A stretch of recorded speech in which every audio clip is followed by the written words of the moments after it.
Your tax money is being used to get people their nicotine fix, even alcohol in some cases. And as our Matt Gephardt's been investigating, he found that the people in charge of the money don't seem to be doing anything about it. Yeah, Shauna, Mark, at last count here in the state of Utah, there were nearly 8,000 people who get what's called cash assistance. It's what it sounds like. Your taxpayer money, and it's designed for people who really need a helping hand. But after months of digging, we uncovered that much of that money is being spent on things like toys, cigarettes, and beer. Utah's cash assistance program are allowed to be able to go out and get stupid crap like that. Has got a loophole. The fact that they're making these purchases is not fraud. That is costing you money. What I'm hearing is that it's not worth investigating, and the state won't do anything about it. It does make me mad, very angry. You are listening to a whistleblower who is so afraid that he or she might lose their job that we agreed to protect their identity. This person and others told me stories and showed me receipts of toys, tobacco, beer, all being purchased using cash assistance. What prompted you to start keeping track of these receipts and then contact a news station about it? Because I've seen it many times. This person says daily, and a wide variety of people. I have to suffer, my kids have to suffer, my family has to suffer, my dogs have to suffer because I can't afford to buy the food. Cash assistance was designed for folks who are facing extreme hardships, like being on the verge of losing their gas, power, water, or even home. They are the ones who can apply for and receive cash assistance. It is exactly what it sounds like, a card that gives them immediate access to cash. But unlike food stamps, there are no restrictions on what people can buy.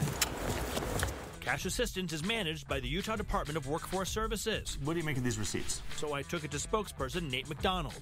The fact that they're making these purchases is not fraud. You heard him right. Should taxpayers be mad about this?